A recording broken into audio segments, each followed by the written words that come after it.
कि इतिहास गवाह है, हमने पीठ दिखाना नहीं सीखा। अगर सामंतियों का दिमाग खराब हो तो लाइन खींच के मुकाबला कर ले, अगर औकात ना बता दी तो फिर बताना। हम तो सिर्फ संविधान को मानते हैं, वरना हमारे लोगों पे माताओं बहनों की तो दूर की बात है, अगर हमारे बुजुर्गों की पगड़ी के साथ भी कोई खिलवाड़ करने का काम करेगा तो छठी का दूध याद दिला देंगे। इसलिए मैं आपसे कह रहा हूं, ये प्रतापगढ़ की धरती है, बड़े पैमाने पे यहां बोला जाता है सामंतियों का गढ़ है।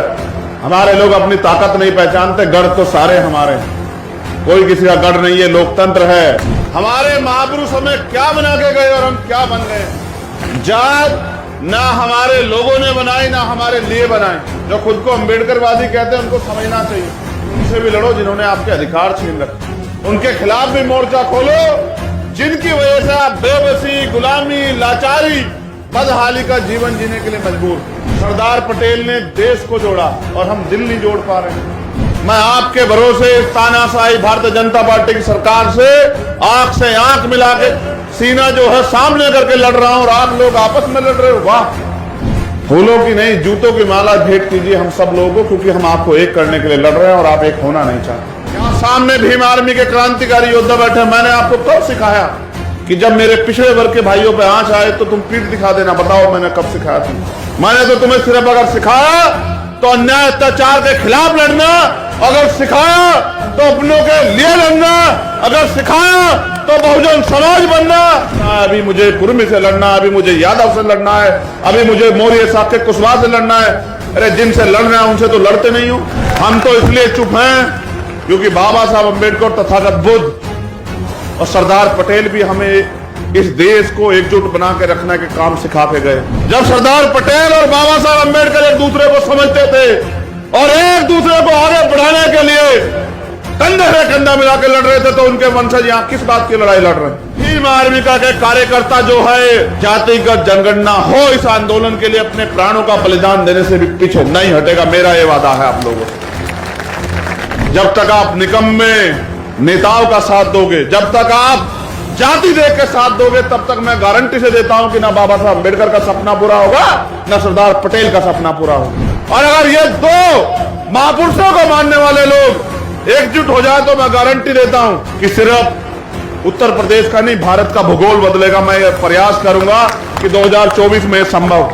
हमारी एकता जिंदाबाद, बहुजन एकता जिंदाबाद, बहुजन एकता जिंदाबाद, जिंदाबाद।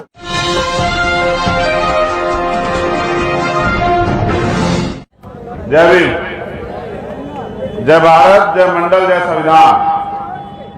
सबसे पहले यहाँ के आयोजक कमेटी को बहुत बहुत धन्यवाद कि उन्होंने हमें अवसर दिया यहाँ आने का और इतना अच्छा प्रोग्राम यहाँ किया। मैंने यहाँ बहुत कुछ देखा। जब सरदार पटेल जी का नारा लगता है तो ये जो इधर बैठे नीले पटके पहने हुए चुप हो जाते हैं। इनको लगता है आपकी जात के नहीं। इनमें तो मैंने देखा जब डॉक्टर अंबेडकर जी के नाम का नारा लगता है ये तो जोर शोर से बेचारे लगा लेते हैं। अब मुझे नहीं पता समस्या क्या है। मैं पूरे संघर्ष से जो समझ पाया मैं उस पर आप बस 10 मिनट आपसे बात करूंगा।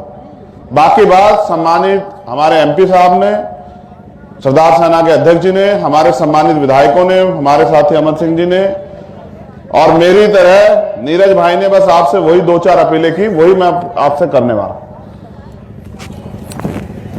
बहुजन समाज में जो समय समय पे संत गुरु महापुरुष जन्मे, मैं उनको सबको नमन करते हुए, क्योंकि ये सरदार पटेल, महाराज सिंह भारती, बिरसा मुंडा, जिनका जयंती समारोह हम लोग मना रहे हैं, मैं इनकी जात से नहीं, इनके कर्मों से, इनके संघर्ष से इनको जानता हूं।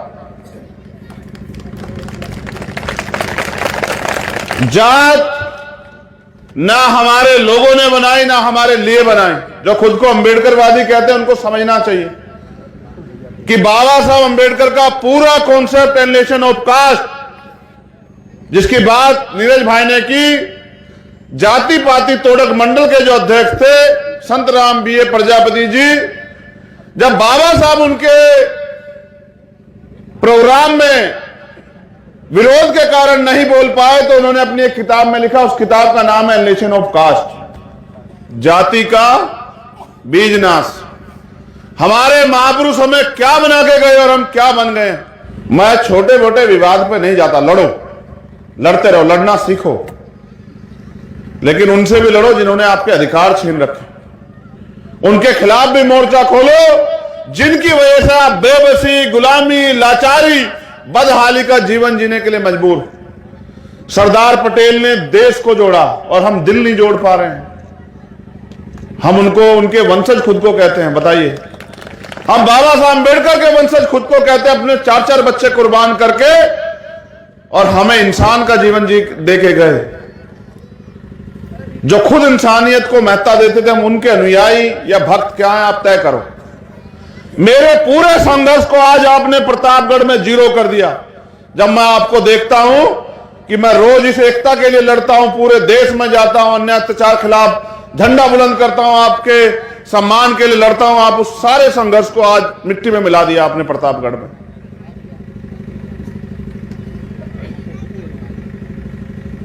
मैं अपना दर्द आपसे नहीं कहूं तो किससे कहूं, बताओ। यहां सम्मानित हमारी माताएं बहनें बैठी हुई हैं, बुजुर्ग बैठे हैं, नौजवान साथी बैठे हैं। मैं आपके भरोसे इस तानाशाही भारतीय जनता पार्टी की सरकार से आंख मिला के जो है, सीना जो है सामने करके लड़ रहा हूं, और आप लोग आपस में लड़ रहे हो। वाह,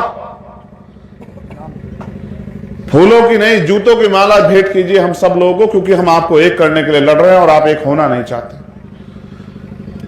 आपकी एकता के लिए बाबा साहब अम्बेडकर कह के गए कि ये दलित पिछड़े वर्ग के लोग अगर एकजुट हो जाएं, जो भाषण उनका लखनऊ में था, जिस व्यक्ति का नाम उन्होंने लिया, पंत जी का, कहा कि भाई ये आपके जूतों के फीते बांधने में आपको अपने आप को गौरवान्वित महसूस करेंगे अगर आप एक हो जाओगे। लेकिन आप मुर्गों की तरह हो, एक मुर्गा पकड़ा जाता है, बाकी दूसरा मुर्गा दाना खाता है, और रोते रहते हो कि साहब हमारी हालत खराब है। या भीम आर्मी के सम्मानित नेता है हमारे इस मंच पे, आजाद समाज पार्टी के सम्मानित नेता हैं, यहां सामने भीम आर्मी के क्रांतिकारी योद्धा बैठे। मैंने आपको कब सिखाया कि जब मेरे पिछड़े वर्ग के भाइयों पे आंच आए तो तुम पीठ दिखा देना, बताओ मैंने कब सिखाया तुम?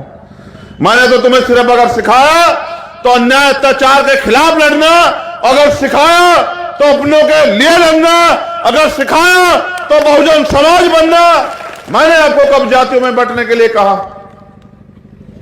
लेकिन अगर आप जातियों में बैठ के महापुरुषों का सम्मान करते हैं तो आप महापुरुषों के विचारों का कत्ल करते हैं और मेरे संघर्ष का कत्ल करते हैं। और जब आप मेरे संघर्ष का कत्ल करते हैं तो मुझे दुख है कि मैं अपने लोगों को समझाने में कामयाब नहीं हो पा रहा। मैं खुद गया बिहार, जब बिहार में वो जो गठबंधन बन ही नहीं सकता था वो बना रहा काफी लंबे समय, जहां खींचतान होती रही, और जब वो गठबंधन टूटा और एक नेचुरल अलायंस बना, मैं खुद जो है मुख्यमंत्री जी को धन्यवाद देने के लिए गया और ये कह के आया उनसे कि आप मुख्यमंत्री जी आगे बढ़िए, हम आपको केंद्र की सत्ता पे ले जाकर स्थापित करेंगे, सरदार पटेल का, बाबा साहब अम्बेडकर का सपना पूरा करेंगे। और पूरे देश में हमारा संगठन है, और आप जानते हैं तमाम लोग जो साथी मुझे देखते हैं या भीम आर्मी आजाद समाज पार्टी काम को देखते हैं कि हम यहां राजनीतिक विरासत अपने माथे पे सजाने के लिए, देश को बचाने, भारतीय संविधान को मजबूत बना के रखने, उसको लागू कराने की लड़ाई को लड़ रहे हैं। जिनका राज होता है वो जातिगत जनगणना के लिए सम्मेलन नहीं करते। इस देश में हमारा राज नहीं, वोट हमारी है। हमारे महापुरुष कह के गए कि वोट हमारा, राज तुम्हारा नहीं चलेगा, नहीं चलेगा। साहब काशी राम अपनी पूरी जिंदगी, महामना रामस्वरूप वर्मा अपनी पूरी जिंदगी, पूरा अर्जक संघ, बाबू जगदेव प्रसाद कुशवाहा, प्यारेलाल यादव अपने जीवन की सारे जो है सुख सुविधा कुर्बान हमारे लिए करके गए। लेकिन अभी मुझे पटेल से लड़ना है, अभी मुझे कुर्मी से लड़ना है, अभी मुझे यादव से लड़ना है, अभी मुझे मौर्य साकेत कुशवाहा से लड़ना है। अरे जिनसे लड़ना है उनसे तो लड़ते नहीं हो। मुझे यहां पता लगा कि यहां अन्याय हुआ, और मेरे प्रिय साथी अमर सिंह जी कह के भी गए कि ऐलान करके आ जाना। मैं हिंसा में भरोसा नहीं रखता, बड़ा संवैधानिक व्यक्ति हूं। आज के हालात बहुत खराब हैं, और इन हालात खराब में हमें एकजुट होकर इस लड़ाई को लड़ना है, वरना जब आने वाली पीढ़ियां गुलाम हो जाएंगी तो आपसे मुझसे सवाल पूछेंगी कि जब आप पढ़े लिखे थे, देश बर्बाद हो रहा, तो आप क्यों आपस में लड़ रहे थे। मैं अमर सिंह जी की बात को आगे बढ़ाते हुए कहना चाहता हूं, आर एस पटेल जी यहां बैठे हैं, कि इतिहास गवाह है, हमने पीठ दिखाना नहीं सीखा। अगर सामंतियों का दिमाग खराब हो तो लाइन खींच के मुकाबला कर ले, अगर औकात ना बता दी तो फिर बताना हम लोग। हम तो सिर्फ संविधान को मानते हैं, वरना हमारे लोगों पे माताओं बहनों की तो दूर की बात है, अगर हमारे बुजुर्गों की पगड़ी के साथ भी कोई खिलवाड़ करने का काम करेगा तो छठी का दूध याद दिला देंगे। हम तो इसलिए चुप हैं क्योंकि बाबा साहब अंबेडकर, तथागत बुद्ध और सरदार पटेल भी हमें इस देश को एकजुट बना के रखने के काम सिखा के गए। हम बिरसा मुंडा के भी वंशज हैं, हम महाराज सिंह भारती के भी वंशज हैं, और बिरसा मुंडा ने अपने हकों के अधिकारी के लिए एक और रास्ता अख्तियार किया था। मैं तो भारत की सरकार को भी कहता हूं कि इस देश के कमजोर वर्ग को इतना मत सताओ कि वो अपने पैरों पे उठ खड़ा हो। अगर वो अपने पैरों पे उठ खड़ा हुआ तो तुम्हारे इतने से लोगों की राजनीति को कटोरी में बंद करके जो है अपने मकान से भी बहुत दूर फेंक देगा। इसलिए मैं आपसे कह रहा हूं, ये प्रतापगढ़ की धरती है, बड़े पैमाने पे यहां बोला जाता है सामंतियों का गढ़ है। हमारे लोग अपनी ताकत नहीं पहचानते, गढ़ तो सारे हमारे, कोई किसी का गढ़ नहीं है। लोकतंत्र है, ना तलवार ना भाला। अगर राज आता है तो वोट से आता है। मेरी आपसे शिकायत है, जो लोग यहां नौजवान बैठे हैं बाबा साहब की बात करते हैं, आपका छोटा पेड़ है, उस छोटे पेड़ को खाद पानी की जरूरत है, सुरक्षा की जरूरत है। जब इस छोटे पेड़ को खाद पानी सुरक्षा देके आप वृक्ष बनाओगे तभी तो फल और छांव मिलेंगे। आज इस छोटे पेड़ को आपकी जरूरत है कि आप इसके लिए दिन रात मेहनत करें और इन सामंतवादी, पूंजीपतिवादी, मनुवादी सरकारें यहां बैठी है, उनका मुंह तोड़ जवाब देने के लिए तैयार हो जाओ। क्या लगाना चाहते हो यहां? बाबा साहब का बोर्ड, सरदार पटेल साहब का बोर्ड, उनके विचारों पर मतलब चलना। जब सरदार पटेल और बाबा साहब अंबेडकर एक दूसरे को समझते थे और एक दूसरे को आगे बढ़ाने के लिए कंधे से कंधा मिला के लड़ रहे थे, तो उनके वंशज यहां किस बात की लड़ाई लड़ रहे हैं? तमाशा मत बनाओ कि दो लोग तुम्हारा तमाशा देखें और मजाक बनाएं और हंसे और ताने बजाएं कि देखो हमने इनको गुलाम बना के रखा और गुलाम आपस में लड़ रहे हैं। आपकी जिम्मेदारी यह है कि मिलकर उनसे लड़ो जिन्होंने आपके अधिकार छीन रखे हैं। मैं आदरणीय एमपी साहब से वादा करता हूं कि आपको सर्वप्रथम, आपको और आपकी सरकार को यह बधाई कि आप जातिगत जनगणना करा रहे हैं बिहार में। यह बड़ा ऐतिहासिक कदम है और यह होना भी चाहिए था। आपसे तो उम्मीद की जा सकती है, लेकिन मैं फिर आपसे कह रहा हूं कि आप इस आंदोलन को तैयार करके आवाज दो। भीम आर्मी का के कार्यकर्ता जो है जातिगत जनगणना हो, इस आंदोलन के लिए अपने प्राणों का बलिदान देने से भी पीछे नहीं हटेगा। मेरा यह वादा है आप लोगों से। यह लड़ाई इस देश में शोषितों को शासक बनाने की लड़ाई है और मेरे कंधों पे बड़ी जिम्मेदारी। आज मैं यहां अगर खड़ा हूं तो आप लोगों की देन है, लेकिन मैं आपसे पूछता हूं कि मुझसे क्या उम्मीद करते हो कि ये फाइलें मेरे हाथ में पकड़ाते रहो और मैं अधिकारियों को फोन करता रहूं? ये लोकतंत्र है, आपके हाथ में ताकत है। आपको तय करना है कि आपको आर.के. वर्मा चाहिए या वो सामंती चाहिए जो आपकी बहन बेटियों की तरफ गलत निगाह से देखना है। आपके फैसला ये आपको आज लेना पड़ेगा। किनके लिए तालियां बजाते हैं? 69,000 शिक्षक भर्ती होती है, 18,000 पद खा जाते हैं और तमाम नेता चुप रहते हैं, दलित पिछड़ों के अधिकार छिन जाते हैं। आज चिन्हित करके माइनॉरिटी के लोगों पे जो है बुलडोजर चलाया जाता है और सब लोग चुप है। जब तक आप निकम्मे नेताओं का साथ दोगे, जब तक आप जाति देख के साथ दोगे, तब तक मैं गारंटी से देता हूं कि ना बाबा साहब अंबेडकर का सपना पूरा होगा, ना सरदार पटेल का सपना पूरा होगा। और अगर ये दो महापुरुषों को मानने वाले लोग एकजुट हो जाए तो मैं गारंटी देता हूं कि सिर्फ उत्तर प्रदेश का नहीं, भारत का भूगोल बदलेगा। मैं ये प्रयास करूंगा कि 2024 में संभव हो। मैं फिर एमपी साहब से कहता हूं कि कहिए, करें ऐलान, बिहार के आदरणीय मुख्यमंत्री, हम देंगे सामंतशाही सरकार को जवाब और भेजेंगे उनको दिल्ली। वो करें ऐलान, हम सब लोग उनका साथ देने के लिए साथ है। हाथ उठा के बताओ, साथ दोगे या नहीं दोगे बताओ। उनके कार्यों की वजह से लोग उनसे बहुत प्यार करते हैं, मैं भी उनका दिल से सम्मान करता हूं। वो गलत पाले में थे तो उनके से विरोध भी दर्ज कराता, ये लोकतंत्र है। लेकिन मैं आपसे उम्मीद करता हूं, प्रतापगढ़ के लोगों, अगर वास्तविकता में इस लड़ाई को लड़ना है, सरदार सेना के लोगों, भीम आर्मी के लोगों, अगर इस लड़ाई को लड़ना है तो एक दूसरे के हाथ पकड़ो, टांग मत पकड़ो। आपकी एकता ही हमें ताकतवर बना सकती है, वरना फिर एक मरेगा, दूसरा तमाशा देगा, फिर दूसरा मरेगा, तीसरा तमाशा देगा, ये खेल चलता रहेगा। आज बेरोजगारी, महंगाई, भ्रष्टाचार, तमाम सब चीजें जो है चल रही हैं, क्योंकि सब सत्ता के बदौलत है। आपके आने वाली पीढ़ियों का इस देश में क्या होगा? संविधान की रक्षा की बात करते हो, संविधान की रक्षा संसद से होगी, और ये मौका 2024 में आपके पास आ रहा है, और आपको तय करना है कि आपको आरएस पटेल चाहिए या पटेल के नाम पर जो ठेंगा दिखाने वाले लोग हैं वो चाहिए। ये आपको तय करना है। एक तरफ वो लोग हैं जो लड़ना चाहते हैं और एक तरफ वो लोग हैं, देखो मीडिया तो पूरे देश में बहुत सारा, नीरज पटेल को ही क्यों प्यार करते हो बताओ? ये तो यूट्यूब से चलाते हो आप पे, तो टीवी वाला मीडिया, फिर नीरज पटेल को क्यों प्यार करते हो? उसका कारण मात्र एक है कि जो लड़ रहा है उसका साथ दो। और मैं धन्यवाद देता हूं यहां की सरदार सेना की टीम का कि उन्होंने मुझे अवसर दिया, लेकिन इस अवसर को एक दिन में नहीं छोड़ना है।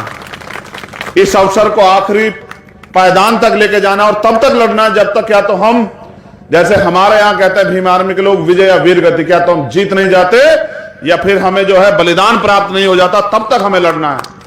और हमारी लड़ाई उस विचार से है जो इस देश में कमजोर वर्ग के लोगों को अधिकारों से वंचित रखना चाहता है। इसलिए मैं आपसे अपील करता हूं, पुनः मंच का धन्यवाद, और मेरे भीम आर्मी के वीर सिपाहियों का, आजाद सरदार सेना के वीर सिपाहियों का बहुत बहुत धन्यवाद। लेकिन याद रखो, इतिहास आपसे सवाल करेगा कि जब इस देश को बर्बाद करने के लिए भारतीय जनता पार्टी के लोग घूम रहे थे और थोड़े थोड़े अवसर देके आपको लूटने का काम कर रहे थे, तब भीम आर्मी सरदार सेना के लोग क्या कर रहे थे? अगर तुम आपस में नहीं एकजुट हो पा रहे हो तो फिर क्यों उम्मीद करते हो कि समाज एकजुट हो जाए? तुम तो अग्रणी हो ना, जो लोग टोपी लगाए, नीला गमछा पहने, आप तो नेता हो ना समाज के। अगर आप एकजुट नहीं हो तो समाज कैसे एकजुट हो जाएगा बताओ? और आप एकजुट नहीं होंगे, जो लोग विचारक हैं, प्रतिभावान हैं, लड़ना चाहते हैं, घर बार छोड़ के संघर्ष कर रहे हैं, वो एकजुट नहीं होंगे, तो आप बताओ, सरदार पटेल का एहसान है। और मैं वादा करता हूं, मैं खुद सरदार पटेल का वंशज हूं। जब मैंने उनको जाना, पढ़ा, तब मुझे एहसास हुआ कितनी गंभीरता थी। वो चाहते तो हट कर जाते कि प्रधानमंत्री बने, लेकिन उनका त्याग इस देश के प्रति था, इसलिए हम उनको याद कर रहे हैं। और हम जयंती समारोह किनका मना रहे हैं? जिन्होंने अपने लिए नहीं, समाज के लिए जिए, देश के लिए जिए। आप अपने लिए जीने वालों को कौन याद रखता है बताओ? तो एहसान फरामोश समाज और व्यक्ति, देश पे कलंक होता है, समाज पे भी कलंक होता है। आप कलंक मत बनो। मैंने आपको लड़ना सिखाया, हर होने वाले अन्याय के खिलाफ लड़ो, और किसी भी बहन, कोई भी मां, किसी भी जाति को उसका अपमान हो तो उसकी ढाल बन के लड़ो। ये आपकी ताकत है, ये सिखाया हमें बाबा साहब अम्बेडकर ने। तो बहुत बहुत धन्यवाद, मंचाश्रीन सभी साथियों का धन्यवाद। जय भीम, जय भारत, जय मंडल, जय संविधान, जय सरदार। हमारी एकता जिंदाबाद, बहुजन एकता जिंदाबाद, बहुजन एकता जिंदाबाद। मैं यहां आपसे कह रहा हूं, एकजुट हो जाओ। ये मेरा पैर हिला रहा है कि फोटो खिंचवा दो। फोटो से कोई लड़ाई नहीं जीती जाएगी। आप मैदान में उतरो, लड़ेंगे भी, जीतेंगे भी, और महापुरुषों का सपना पूरा करेंगे। प्रतापगढ़ के और यहाँ के आसपास के सभी साथियों का भीम आर्मी के धन्यवाद।